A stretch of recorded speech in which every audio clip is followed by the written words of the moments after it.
দেখছেন দেখছে তাদের জন্য ওভারঅল যে আপনার ক্যারিয়ার থেকে লাইফ থেকে 3টা সাজেশন দেন, তাহলে সেই 3টা সাজেশন কি হবে? এটা খুবই জটিল কোশ্চেন।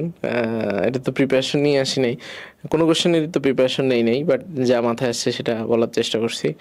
এখন একটা হইতে পারে এরকম যে জানার কোনো শেষ নাই, শেখার কোনো বয়স নাই, এরকম একটা বিষয় হইতে পারে। যে দিন যতই যাই শিখতে হবে, জানতে হবে, বুঝতে হবে। এটা আমি বুঝতে পারছি যে একটা জায়গায় স্টাক থেকে বা ভাব ধরে বসে থেকে আসলে কোনো লাভ হবে না, কন্টিনিউয়াসলি শেখার মধ্যে থাকতে হবে। আর আরেকটা বিষয় হচ্ছে এরকম হতে পারে যে পরিশ্রম ছাড়া কোনো কিছু হবে না, মানে কঠোর পরিশ্রম করতে হবে।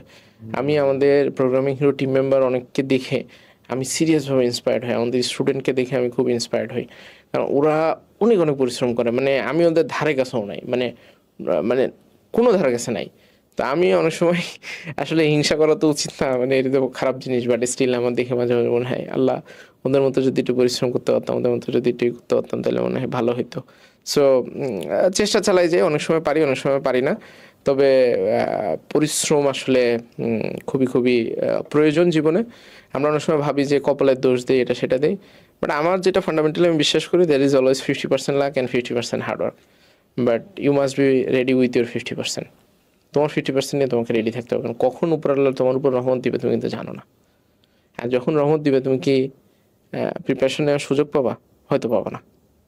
তো তার মানে তোমাকে এরকম হতে পারে যে তুমি অনেক দিন ধরে ভাবছো যে তোমার সাথে কোনো একটা কোম্পানি সিইওর সাথে দেখা হলে তুমি কি করবে। এখন তুমি জানো না কোন দিন তোমার দেখা হবে, হঠাৎ একদিন তুমি যে বাজারে বাজার করতে গেছো তার সাথে দেখা হয়ে গেছে। আমি প্রিপেয়ার ছিলাম না। আমি প্রিপেয়ার ছিলাম না, আমি কিছু না, আমি তখন বলছি ভাইয়া আপনার সাথে একটা ছবি তুলতেছি, ঠিক আছে, তখন কিন্তু আর কাজের কাজ কিছু হইলো না। তো তার মানে তোমাকে তোমার জায়গাতে অবশ্যই প্রিপারেশন নিয়ে থাকতে হবে, কখন কোন ঘটনা ঘটবে এটা তো আমার তোমার কন্ট্রোলে নাই।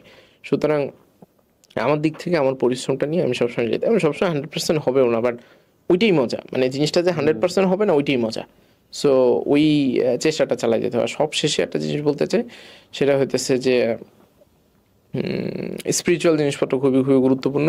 ধরো আমি লম্বা সময় ধরে নামাজ পড়ার চেষ্টা করি, মাঝে মাঝে মিস হয়ে যায়, মাঝে মাঝে হয়তো বা কন্টিনিউ হয় না, মাঝে মাঝে শয়তানের ধোকার মধ্যে পড়ি, বাট চেষ্টা চালাই যায়, কারণ আমার কাছে মনে হয় যে ফান্ডামেন্টালি এটা আমার বিশ্বাসের জায়গা, যে যত যাই করি, যত জ্ঞান অর্জন করি বা যাই করি, উপর আল্লাহর উপরে বিশ্বাস এবং ওই মানে আমাদের ধর্মীয় যে রীতিনীতিগুলো আছে এগুলা পালন করার যথেষ্ট প্রয়োজনীয়তা আছে। এবং সেটা পালন করলে আমরা, এবং সেই পালন করা মানে জাস্ট ফর্মালিটি হিসেবে পালন করা না, এখানেও একটা বিষয় আছে, এখানেও কিউরিয়াস হইতে হবে প্রত্যেকটা জিনিসে, মানে ডিপলি জানার চেষ্টা করতে হবে যে এটা থেকে আমার ফজিলতটা কি, এটা থেকে আমি অবশ্যই আমি নামাজ কালাম বা ধর্মীয় যা কাজ করবো সব কিছুর ভিতরেই তো ফজিলত আসবে, কিন্তু কি কারণে আসতেছে, কিভাবে আসতেছে, এই অ্যাক্টিভিটিটা আমি কেন করতেছি, সেটার পিছনে ডিপলি জানার চেষ্টা করতে হবে।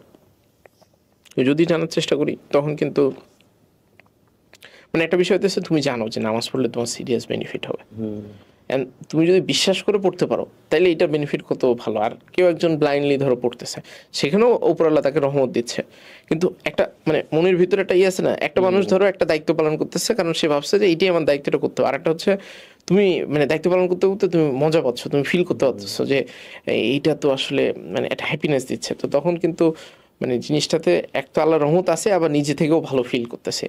সেটা করার জন্য অনেক সময় হয়তো বা প্যারা মনে হচ্ছে না বা কষ্ট মনে হচ্ছে না, তো জিনিসটা ধরো মানে মানে আমি এটাতে পারফেক্ট না অবশ্যই।